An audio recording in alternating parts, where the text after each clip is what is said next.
Hi, thanks for joining me. There are such things as 3 magic questions that you can ask inside your stepfamily that can address difficult topics much more easily. Listen in for how.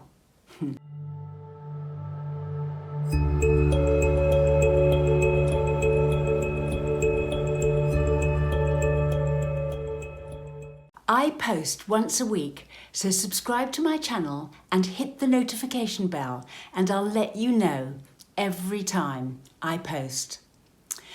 There is such a thing as a magic question, but they are actually 3 questions and you ask them 2 ways round. So you could say that there are 6 questions really. They come from appraisal and business. And I've transferred them into the family, but they work beautifully because you can get lots of information, really useful, helpful information from the questions. And it's easy to say difficult things inside the questions and the answers. And it also addresses the often quite difficult problem of how to help people tell you the truth, because in step families there are so many different perspectives that often people are guarded about telling others the truth. But these questions help people be honest. The magic questions are very good for inside a meeting, but they are also extremely good if you're speaking to somebody one-to-one. You can sort of change the exact words to sort of be more like you, if you like.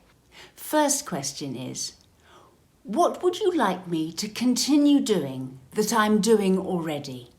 Is there something that you like what I do and you want me to continue to do it? Second question, what is there that you would like me to stop doing? And third question, what would you like me to start doing? You might need to give the person you're asking a bit of time to think about how they want to respond to that question. And indeed, you could even say, well, I'll ask you again in a month or something, and then they could have another go at answering those questions. And this could be something that you could ask regularly, and you may get different answers different times.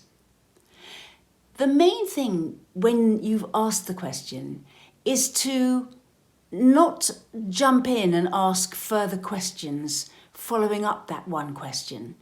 Just make sure that you allow space for them to think and then really listen to their answers. What are they trying to tell you?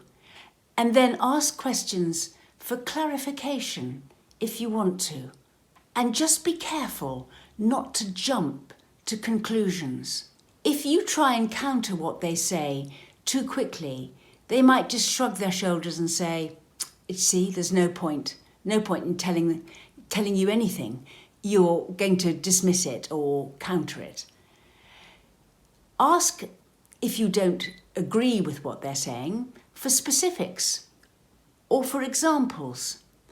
And you too can ask for time to think about it, so you don't feel obligated to reply straight away. So that's the first 3 magic questions. And the second 3 magic questions go like this. Can I answer those 3 same questions as if you had asked them? So they ask you, what do I can do that you would like me to continue to do? And your answer is, I like the way you do such and such. I would like you to continue to do that. And then the next question is, what would you like me to stop doing? And you answer, it would be helpful if this happened or that happened, or you didn't do this when this happened. And then they ask you, what would you like me to start doing? And then you can say, well, it's great that you do such and such, but you could also do this when you're doing that. Or you could do this when that happens. It's well worth preparing the answers to your 3 questions in advance. And you can think through some of the things that are bugging you. It's probably worth only mentioning 1, maximum 2 things that are bugging you in answers to those questions the first time you do it, or every time you do it actually. Because if you give a long list of things, well, I want you to stop doing this and stop doing that, and start doing the other and start doing that, it's going to be too much for them. So for every time, only ask them to do something new or stop something once. And then when you do it again the next month, think carefully about what you'd like them to stop or start doing next time and answer with something new. It is worth keeping a small list somewhere of things that are bugging you and that you'd like to change, and just making sure that when you get the opportunities and ask these magic questions, that you address something pretty near the top of that list, if not the most important thing on that list to address. Because if you address the most important thing on that list of things that are bugging you, then the problems can recede quite quickly if you address the problems like this. So that is why these questions are magic. They enable you to talk openly and honestly and to bring about change.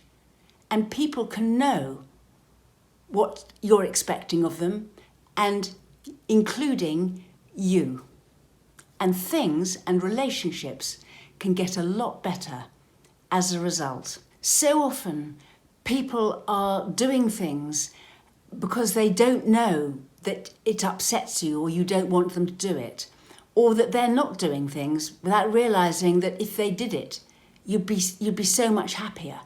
So it is worth communicating and addressing these things and asking these questions. Have a go. We run workshops, sessions, an email response service, and we write booklets. You can find links to our social media and website in the description box below.